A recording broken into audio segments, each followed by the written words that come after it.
Good morning and welcome, fellow sovereigns. And I woke up this morning with a feeling that's quite usual for me. I had a totally empty brain. I had no idea what I was going to talk about today. And really, I don't actually know what I'm going to do today. And that is how it is so often for many of us. We want to set out in some direction, but we don't know what that is.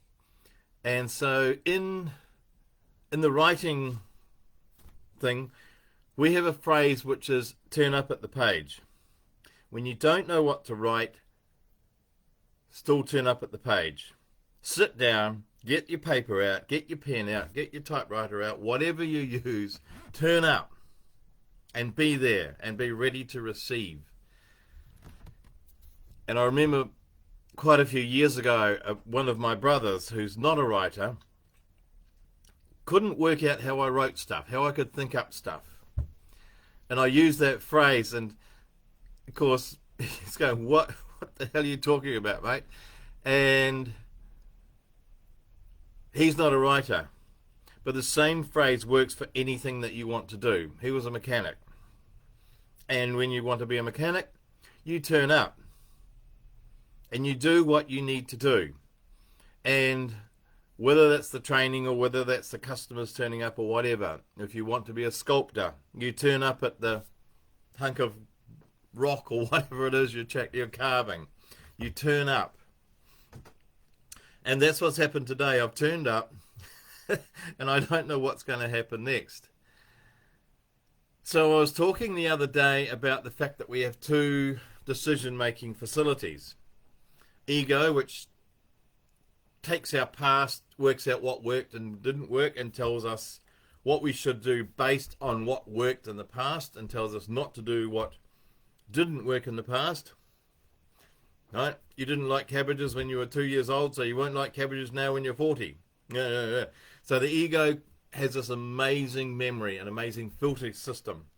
And if you didn't like something way back then, you didn't like somebody who parted their hair on the left, you will not like people who part their hair on the left now. That's the ego's, it's very black and white, and it will not change. And the other decision-making facility is what I call VOG, which is the voice of God, or you can call it anything else you like. Spirit, intuition, gut feeling, anything. And that basically takes from this moment forward, and it knows what's in the future. But neither of those systems will tell you what is in the future. You've just got to decide to trust. Do you go with the ego, which will filter things from a past that now doesn't exist, or from, let's say, spirit, which knows the future but will not tell you? It will only tell you what to do now, and then what to do next, and then what to do next, and what to do next. The other part of it is because they don't tell you what's next, we have to trust, and we have to trust both of them. I choose VOG when I can. The other part of it is when, say for example, I'm a writer, and I said a few days ago I had this phrase about, who was it? Somebody was rolling down the hill. Was it Tony? Who cares? Tony was rolling down the hill, crushing the dry grass or something. So there was that phrase in my head. In that moment, I had a choice. Do I write that phrase down with this sort of like, what the heck is this about? And being open to, what's the next sentence going to be? Or I could have just gone and done something else. Gone and done the washing, or gone for a bike ride, or gone and, I don't know, whatever. So when we have these little hints, let's say, suggestions, say from, let's stick with VOG, because that's the most useful one.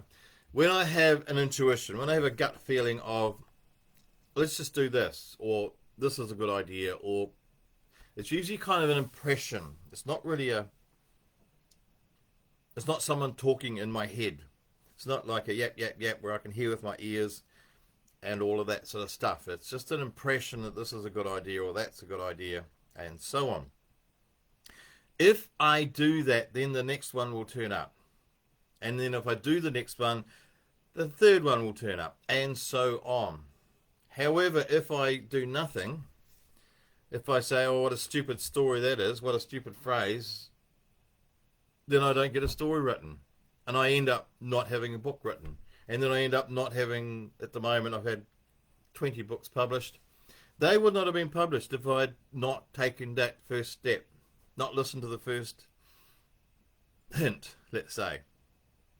And it doesn't matter what area of life you have chosen to find your passion in. If you don't take that first step, that first trusting step from gut feeling, then the others won't turn up and nothing will happen. And that's what happens.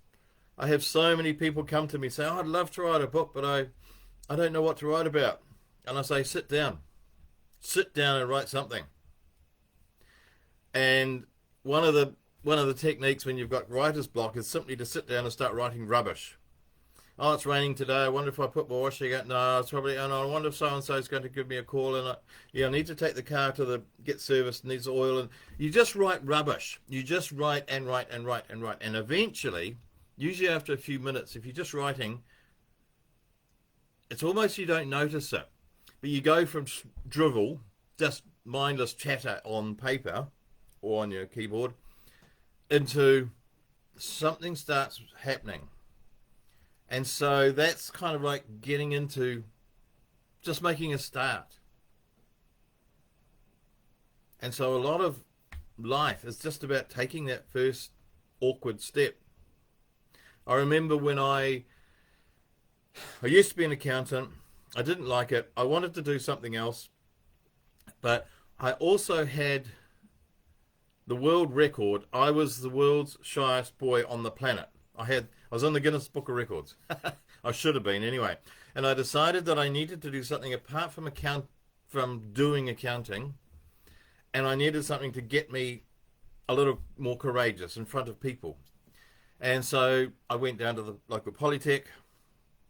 And I was absolutely terrified of people. This is a long time ago. 30 years ago, I think. And I went into the upstairs, 4th floor, the Bongard Centre in Tauranga. And I said to the receptionist, I said, I'm an accountant. Do you teach accounting here? Could I get a job? Really shy. And she just laughed at me. And I felt so small, and I started shrinking away. And she said, no, I'm sorry, I'm really sorry. She said, I'm not laughing at you. She said, I'm laughing at the situation. Because yesterday, our accounting teacher got the sack. And I'm about to put an advertisement in the paper looking for an accounting teacher. And in that moment, my prospective boss walked past, David walked past, and he stopped and he said, are you looking for an accounting trainer job? I said, yeah. He said, come in.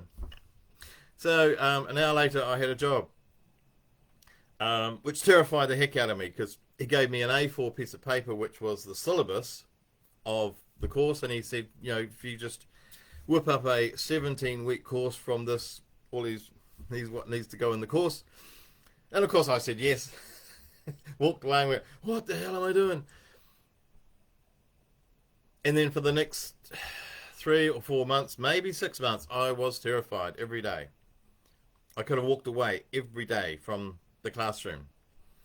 Absolutely terrified, but I was determined to get through it.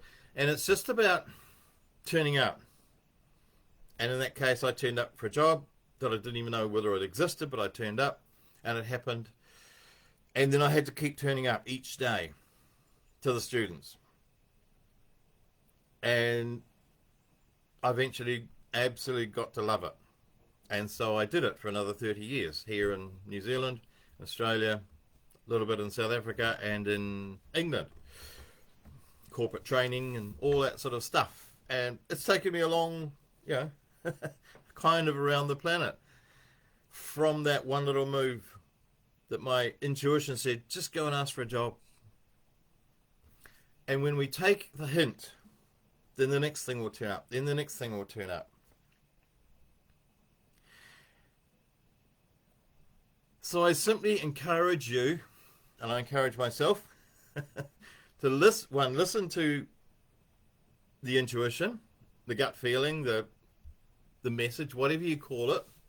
Listen to it, and then do it. Just do it. And no matter how illogical, how it wasn't in my today's plan, just do it.